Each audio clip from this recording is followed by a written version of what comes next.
नमस्कार दोस्तों, आप हैं अपनी ही स्मार्ट किचन चैनल पे और चलते हैं किचन में, करते हैं कुछ तैयारी जिससे कि हमारा खाना आसान भी हो जाए, जल्दी से भी बन जाए, झटपट बन जाए। तो सबसे पहले टिप है कि आप जैसे ही ऑनियंस को फ्राई करते हैं, तो अगर आप कुछ टाइम पहले अपने ऑनियंस को अगर फ्राई करके रख लेते हैं या उसको ब्लेंड करके रख लेते हैं, तो बिल्कुल आपको तड़के में भी आसानी होगी। अगर आप किसी भी तरह की प्रिपरेशन ऐसी बना रहे हैं तो फटाफट से आपके पास वो ऑनियन तैयार होंगे।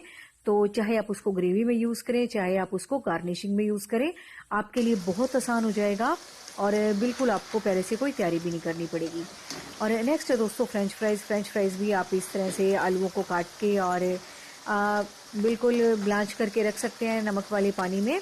तो इससे क्या होगा कि फटाफट से आप इनको अगर डीप फ्रीज कर देंगे, जब भी आपको कोई कहेगा, बच्चे एकदम से कहेंगे, फटाफट से बस आपने ऑयल अपना हॉट करना है और अपने फ्रेंच फ्राइज तैयार कर लेने हैं। और थर्ड टिप है दोस्तों कि इस तरीके से अगर आप फ्रेंच फ्राइज तैयार भी कर लेते हो तो आपका टाइम भी बचता है और ज़रूरी नहीं आप उसको फ्रेंच फ्राइज में ही बनाओ।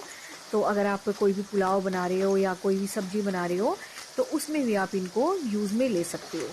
तो मैं तो खैर फ्रेंच फ्राइज बना के दिखा रही हूँ आपको। तो फ्रेंच फ्राइज तो सबके घर में अब बनते रहते हैं, सर्दियों का मौसम है, बच्चे भी बीच बीच में जिद करते रहते हैं। तो एकदम से फिर आप कंफ्यूज नहीं होते कि हाय मैंने आलू भी काटने हैं और सारी तैयारी करनी है। तो आपके पास पहले से ही प्रिपरेशन होती है।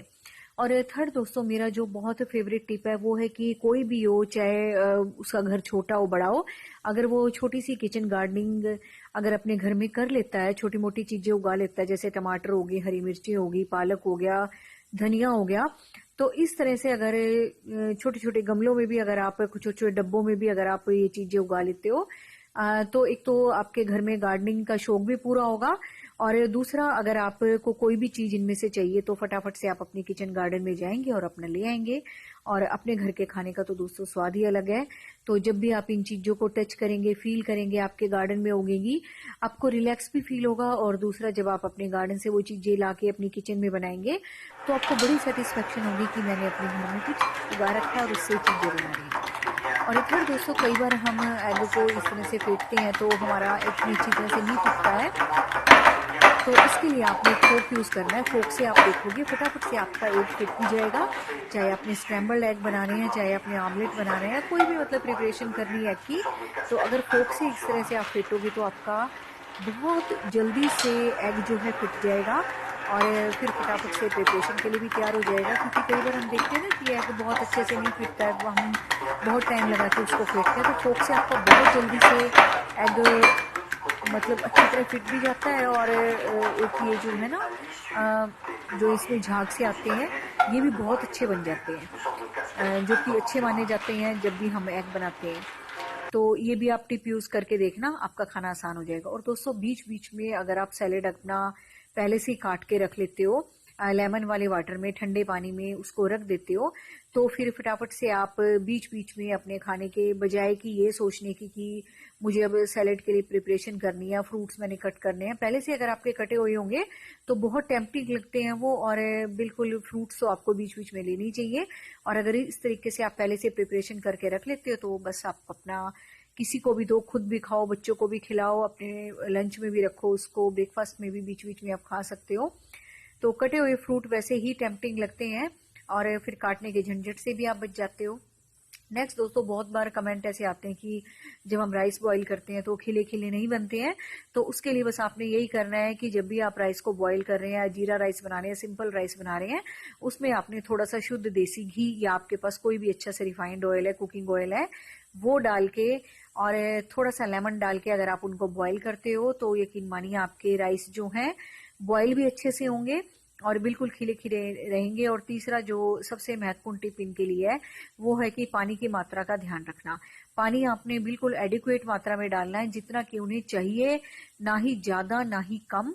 तो थोड़ा सा ये ध्यान रखना, क्योंकि दोस्तों राइस बनने के बाद भी कुक होते रहते हैं अपनी ही स्टीम में। तो आपने इतना पानी डालना है कि बस आपकी कुकिंग के लिए वो जरूरत भर हो। ज्यादा पानी डालोगे तो फिर वो स्टिकी बनेंगे ही बनेंगे। चाहे आप रिफाइंड ऑयल डालो फिर या नींबू का रस डालो, तो उससे कोई बात नहीं बनेगी। बस आपने पानी ठीक मात्रा में डालना और ये दोनों चीज डाल के उबाल लेना। और थर्ड दोस्तों, जब भी हम मसाले लाते हैं तो उनकी खुशबू इतनी नहीं आती है। जैसा कि हम सोचते हैं खाने में आनी चाहिए। तो अगर आप आपके कोई भी मसाले उनको हल्का सा रोस्ट करके खुद से ही आप पीस के किसी डब्बी में रखते हो ना, कांच वाली, तो उसमें फिर आप देखना कितना अच्छा फ्लेवर आएगा और आपको बड़ा अच्छा फ्लेवर तो लगेगा ही लगेगा, और बड़ी अच्छी तसल्ली सी भी होगी कि मैंने खुद से ही अपने जो मसाले हैं, अपना जो मसाला है अपनी पसंद का वो ग्राइंड किया है, तो उसकी खुशबू भी अलग होगी। और दूसरा आपको पता भी होगा आपने क्या क्या डाला है। कुछ मसाले ऐसे होते हैं ना हम खाने में ज्यादा पसंद करते हैं, कुछ कम पसंद करते हैं, तो इस तरीके से आप वो भी कर सकते हो। जैसे आपको काली मिर्च ज्यादा पसंद है, आप वो ज्यादा ऐड कर सकते हो, है ना। सौंफ आपको पसंद है, आपको धनिया पसंद है ना, या आपको अजवाइन पसंद है अपने मसालों में, तो वो फिर आप अपनी पसंद के हिसाब से इस तरह से आप अपना हल्का सा रोस्ट करके पीस के रख सकते हो। तो आपका खाने का स्वाद भी बढ़ेगा और आपकी पसंद का एक मसाला भी किचन में तैयार हो जाएगा। और इस तरह से जब आप खड़े मसाले भी लाते हो तो आपने उनकी कांच की बोतल में पैकिंग करनी है, ताकि उनकी खुशबू यूं की रहे, क्योंकि कई बार हम प्लास्टिक वगैरह में या किसी और चीज में डाल के रखते हैं तो उनकी खुशबू ना उड़ती रहती है, फिर वो बात नहीं रहती जो ताजी लाई हुई होती है। और इस तरह से दोस्तों कई बार हम स्पेगेटी बनाते हैं, पास्ता बनाते हैं या कुछ भी बनाते हैं, तो आपने ठंडे पानी में उसको डाल के बॉईल करने के लिए नहीं छोड़ना है, पहले आपने अपने पानी को पूरा बॉईल कर लेना है। बॉईल करके फिर हल्का सा उसको चला के फिर आपने गैस को बंद कर देना है, ताकि फिर ढक के रख देना है। फिर आप देखोगे कि आपकी चीजें जो है ओवर कुक भी नहीं होंगी और दूसरा आपस में चिपकेगी भी नहीं, और फटाफट से जैसे ही आपको लगे कि ये हाँ हल्की 80% कुक हो चुकी है, तो फटाफट से बस आपने छलनी में डाल के इन पे ठंडा पानी डाल देना है। तो इससे क्या होगा, आपकी जो भी स्पेगेटी है, पास्ता है, वो ओवर कुक भी नहीं होगी और 80% तक ही हमें ये पकी हुई मिलनी चाहिए, क्योंकि उसके बाद जो 20% कसर रह भी जाती है, तो जब हम इसे ग्रेवी में मिलाएंगे तो वो कसर पूरी हो जाएगी। और फटाफट से दोस्तों जैसे ही आपको लगे कि ये बन चुकी है, तब आपने इस पे ठंडा पानी जरूर डालना है, या ठंडे पानी में थोड़ी देर डिप करके जरूर रखना है, ताकि आपकी ये स्पेगेटी है ये ओवर कुक ना हो, क्योंकि ये बनने के बाद भी अपनी ही स्टीम में पकती रहती हैं चीजें। और ज्यादातर दोस्तों आपकी खराब तभी होती है जब आप इसको निकाल के रख देते हो, अलग आपस में चिपक जाती है, तो इससे चिपकेगी भी नहीं। और अगर आपको फिर भी लग रहा है चिपके, तो हल्का सा रिफाइंड ऑयल भी डाल के आप इसको अलग अलग कर सकते हैं। और नेक्स्ट पे दोस्तों मेरी पॉपकॉर्न को लेके, पॉपकॉर्न वैसे तो दोस्तों एक्टिव वगैरह के बहुत कॉस्टली मिलते हैं मार्केट में, इससे बचने के लिए, और वो बिल्कुल थोड़े से बनते हैं। और पॉपकॉर्न दोस्तों जब हम मूवी वगैरह देखते हैं, वैसे ही बैठते हैं फैमिली के साथ तो खाते हैं, तो बिल्कुल स्वाद एक बढ़ ही जाता है इन चीज़ों से। तो आप अगर ज़्यादा मात्रा में बनाना चाहते हैं तो बिल्कुल आप इस तरह के मार्केट वाले मत लें, आप इस तरह से खाली कोन ले सकते हैं, जो कि पैकेट में आते हैं सूखे, जैसे हमारी दालें वगैरह आती हैं, इनको आप अपने घर में लाके बटर वगैरह में या घी में इनको आप बिल्कुल इस तरह से पॉप अप कर सकते हो। इससे आपका फ्लेवर भी बढ़ेगा, एक हेल्दी सी चीज़ भी आपकी तैयार हो जाएगी, और इसमें दोस्तों आप अपनी पसंद के मसाले डाल के भी तैयार कर सकते हो। और ये चीज़ें दोस्तों हर घर में होनी चाहिए, क्योंकि कई बार बच्चे वगैरह होते हैं जिद कर देते हैं ये बनाओ वो बनाओ, तो बीच बीच में उनकी हल्की फुल्की भूख को शांत करने के लिए, जो कि खाने से अलग होती है उनकी, खेल वेल के आते हैं तब, तो आप उनको एक चीज़ें अपने घर में बना के दे सकते हो। तो इस तरह की प्रिपरेशन आपको जरूर करनी चाहिए। और इसी तरीके से दोस्तों मैं आलू बताऊंगी। आलू हमेशा सुबह ही आप 1-2 उबाल के रख दिया करो, ताकि उसके बाद पूरा दिन आपके पास कुछ ना कुछ बॉइल्ड या तैयार हो, ताकि आप फटाफट से कुछ भी मिक्स एंड मैच करके दे सको बच्चों को। और नेक्स्ट है दोस्तों, क्योंकि अब विंटर आ गई है और इस टाइम लहसुन का यूज जो है हमारी किचन में बहुत ज्यादा बढ़ जाता है, और फटाफट से जब हमें कुछ बनाना होता है तो लहसुन छीलना, काटना, चॉप अप करना बहुत मुश्किल सा हो जाता है।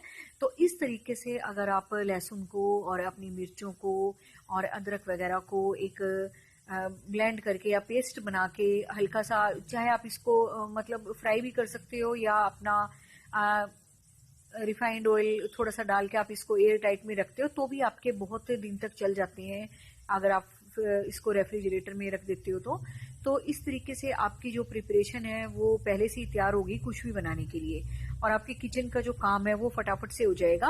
और कई बार दोस्तों स्प्रिंग्स ओनियन वगैरह भी हमारे पास आ जाते हैं, उनको भी आप ऐसे पानी में थोड़ा सा लेमन डाल के और कांच की बोतल में डाल के आप रख दो, आपके ऐसे के ऐसे फ्रेश के फ्रेश रहेंगे। तो ये छोटी छोटी बातें हैं दोस्तों जो आपके कुकिंग के टाइम को जल्दी तो बनाती हैं, और आपका जो स्पेयर टाइम होता है जब आप खाली बैठे होते हैं, या जब आप अपने मोबाइल पे किसी की वीडियोस देख रहे हैं, कुछ देख रहे हैं, तो उस वक्त आप कुछ भी काम नहीं कर रहे होते, तो ये प्रिपरेशन आप पहले ही करके रख सकते हो। और लहसुन के लिए तो मैं बार बार बताती हूँ कि बहुत जल्दी अगर आपने छीलना है तो गर्म पानी में भी आप इसको डिप करके रख सकते हो, इसकी कलियां जो हटा हटा के, तो बहुत जल्दी से छिल जाता है ये। और हल्का सा आप इसको, मोटे वाला है तो हल्का सा कूटते हो तब भी बहुत जल्दी से क्रश होके निकल आता है बाहर। और थर्ड है, जब आप इसको फोक में डाल के तवे पे या गैस पे रोस्ट करते हो तब भी ये बहुत जल्दी से निकल आता है। तो ये कुछ छोटी छोटी बातें थी जो आपके कुकिंग के टाइम को कम कर देती हैं, और फिर आपको बिल्कुल जल्दबाजी में कुछ भी ऐसा नहीं करना होता, आप पूरी प्रिपरेशन के साथ वो डिश बनाते हो। और नेक्स्ट है दोस्तों, जब भी हम सैलेड वगैरह काटते हैं या कुछ भी अपना चॉप करते हैं किचन में, तो कई बार हम थोड़ी देर पहले ही कुकिंग से उसको तैयार कर लेते हैं। तो उनको तैयार करने के लिए बस आपने उनको अलग अलग से एडजस्ट करके रखना है, क्योंकि कुकिंग तो जब आप करोगे तब करोगे। अगर इस तरीके से आप पहले काट के चीजों को रख लेते हो, इसको जैसे मैं पानी में डिप करके रख दो, और जैसे भी आपने जो भी प्रिपरेशन करनी है घर में, तो उसको अगर आप पहले से ही तैयार करके रख देते हो। अब जैसे टमाटर है, इसको आप प्योरी बना के रख सकते हो पहले से ही। प्याज है, प्याज को चॉप करके रख सकते हो। लहसुन आपने पहले ही चॉप कर लिया है ना। तो बस फटाफट से बस आपको करना क्या है, बस अपना जो भी आपने चीजें बनानी है वो अपना फटाफट से अपना कढ़ाई रखो, कुकर रखो और फटाफट से बनाओ। तो इस तरीके से अगर आप खाने से पहले ही खाने की प्रिपरेशन कर लेते हो तो एकदम से बिल्कुल बिना किसी दिक्कत के और बहुत जल्दी से आपके पास काफी टाइम हो जाता है कुकिंग करने का भी, और बहुत आराम से सबके लिए प्यार से कुकिंग करने का। क्योंकि अब आप किसी भी चिंता में नहीं रहते कि मुझे कुछ काटना है या मुझे कुछ पहले से तैयारी करनी है। और ये भाई छोटे छोटे बिल्ली के बच्चे हैं जो मेरे बेटे को 1-2 दिन पहले मिले थे, और ठंड काफी बढ़ गई है हमारे इधर, तो बिल्कुल ये रोड पे कांप रहे थे। तो फिर ये इनको घर ले आया, और अब देखो कितने इससे फैमिलियर हो गए हैं ये, और बिल्कुल इसके साथ ही खेलते रहते हैं। तो देखो दोस्तों, छोटे छोटे जीव जंतुओं को भी प्यार की जरूरत है। और इस तरीके से दोस्तों, इस कड़कती ठंड में आपको भी कहीं जीव जंतु मिलते हैं तो बिल्कुल इनका ध्यान रखें। घर के बाहर भी जो आपके डॉग वगैरह घूमते रहते हैं, स्ट्रीट डॉग, उनको भी आप है ना हल्का हल्का सा दूध, उसमें ब्रेड वगैरह डाल के या चपाती डाल के आप उनको दो, क्योंकि ठंड बहुत ज्यादा होगी है। उनके बैठने उठने का भी ध्यान रखो। तो जूट की बोरियां वगैरह आती हैं, वो भी आप साइड में अपने घर के बिछा सकते हो ताकि वो वहां बैठ सके ठंड में। और इस तरीके से दोस्तों, अगर आपको भी घर के आसपास जीव जंतु मिलते हैं तो आप बिल्कुल उनका ध्यान रखें। इसको भी बिल्कुल अंधेरे में इनकी आवाज सुनी और फिर ये घर पे आया, भागा भागा इतनी दूर से, और एक टावल लेके गया, उसमें इनको लपेट के लेके आया, और बस अब इनका ये ध्यान रख रहा है, और ये बहुत अच्छे से इसके साथ एडजस्ट भी हो गई है। और नेक्स्ट है दोस्तों, जब भी हम कॉलीफ्लावर वगैरह या कैबेज वगैरह काट के रखते हैं तो बस आपने उनको थोड़ा सा ध्यान रखना है, क्योंकि कई बार ना उसमें इंसेक्ट वगैरह होते हैं, तो एकदम से आप काटते हो फिर जल्दी से बनाने के लिए चलते हो, तो ऐसा नहीं करना है आपने। अगर आप इसको हल्के से गुनगुने पानी में नमक डाल के, विनेगर डाल के रखते हो थोड़ी देर, तो बहुत तसल्ली से हो जाती है हमें कि हमने इन चीजों को साफ सुथरा करके रख दिया। और इसी तरीके से दोस्तों, आपकी हरी सब्जियां होती हैं, अगर आप उनको पहले से धो के काट के अच्छे से रख देते हो तो फिर आपकी जो खाना बनाने में जो लगने वाला टाइम है वो कम तो होता ही होता है, और दूसरा हमें ये भी लगता है कि हमने बड़ी साफ सफाई के साथ, सेटिस्फेक्शन के साथ इन चीजों को बनाया है। और इसी तरीके से दोस्तों